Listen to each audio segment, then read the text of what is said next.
Hello friends, welcome to my YouTube channel. आज हम पढ़ेंगे मारवाड़ का राठौड़ वंश।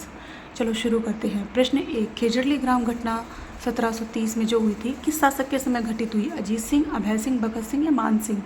आंसर होगा अभय सिंह। देखो, खेजड़ली ग्राम घटना क्या थी? 1730 में अभय सिंह के समय में अभय सिंह ने महल निर्माण हेतु लकड़ियाँ लाने के लिए जंगल में अपनी सेना को भेजा। 363 लोगों ने अमृता देवी बिश्नोई के नेतृत्व में पेड़ों के चिपक के अपनी जान दे दी। ठीक है, इसलिए खेजड़ली ग्राम में प्रतिवर्ष खेजड़ली मेले का आयोजन किया जाता है इस घटना की याद में। और पर्यावरण संरक्षण के क्षेत्र में अमृता देवी बिश्नोई पुरस्कार भी दिया जाता है। अभय सिंह के दरबारी विद्वान थे कर्णिदान और वीरभान, ये दोनों इसके दरबारी विद्वान थे। और अभय सिंह जो था वो अजीत सिंह का पुत्र था। अभय सिंह और भगत सिंह छोटा पुत्र था, अभय सिंह बड़ा पुत्र था। और अभय सिंह के कहने पर भगत सिंह ने अजीत सिंह की हत्या कर दी थी, इसलिए ये मारवाड़ का दूसरा पितृहंता शासक कहा जाता है, भगत सिंह। प्रश्न 2, मारवाड़ का सन्यासी राजा किसे कहा जाता है? जसवंत सिंह, अजीत सिंह, मान सिंह या हनुमंत सिंह? तो मारवाड़ का सन्यासी राजा किसे कहा जाता है? आंसर होगा मान सिंह।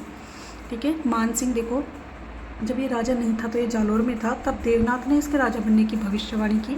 और जब ये राजा बना तो सबसे पहले इसने क्या किया कि मान सिंह ने सबसे पहले नाथ संप्रदाय हेतु जोधपुर में महामंदिर का निर्माण करवाया और नाथ चरित्र नाम से पुस्तक लिखी। ठीक है, इसलिए इसको सन्यासी राजा कहा जाता है। ठीक है, जोधपुर में इसने मान पुस्तकालय की स्थापना करी और 1818 में अंग्रेजों से इसने संधि कर ली। ठीक है, 1831 में गवर्नर जनरल थे लॉर्ड विलियम बेंटिंग, उन्होंने अजमेर दरबार का आयोजन किया तो उसका मान सिंह ने बहिष्कार कर दिया। और इसके जो दरबारी विद्वान थे वो थे कवि राजा बांकीदास, जो थे वो इनके विद्वान थे।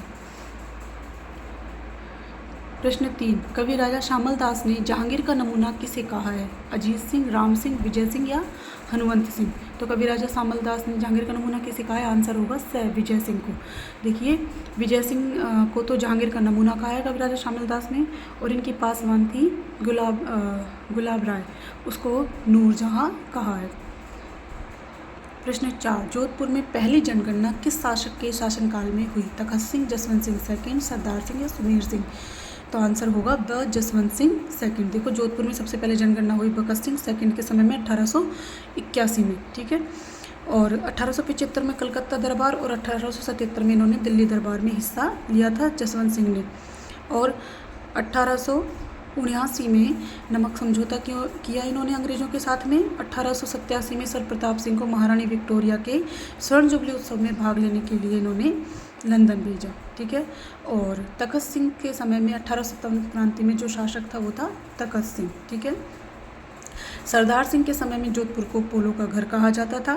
ठीक है, और चीन के जो बॉक्सर का युद्ध हुआ था उसमें अंग्रेजों की सहायतार्थ इसने अपनी सेना भेजी थी सरदार सिंह ने एडवर्ड रिलीफ फंड बनाया जिससे कि असमर्थ लोगों को पेंशन दी जाती थी। और अपने पिता की जसवंत सिंह की याद में इसने जसवंत थड़े का निर्माण करवाया जिसको कि राजस्थान का ताजमहल कहा जाता है। ठीक है, और सुमेर सिंह जो थे उन्होंने प्रथम विश्व युद्ध में भाग लिया था।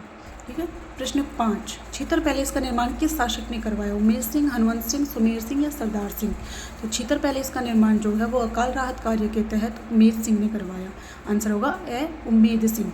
ठीक है, उमेश सिंह ने द्वितीय विश्व युद्ध में भाग लिया और गोलमेज सम्मेलन में भाग लेने के लिए अपना प्रतिनिधि चुना JW यंग को। ठीक है, और जयनारायण व्यास को संविधान सभा में इन्होंने नियुक्त किया। और जोधपुर का अंतिम शासक जो था वो था हनुमंत सिंह, जो कि पाकिस्तान में मिलना चाहते थे, लेकिन सरदार पटेल के प्रयासों से 9 अगस्त 1947 को इन्होंने विलय पत्र पर हस्ताक्षर कर दिए। Thank you for watching. Please like, share और सब्सक्राइब।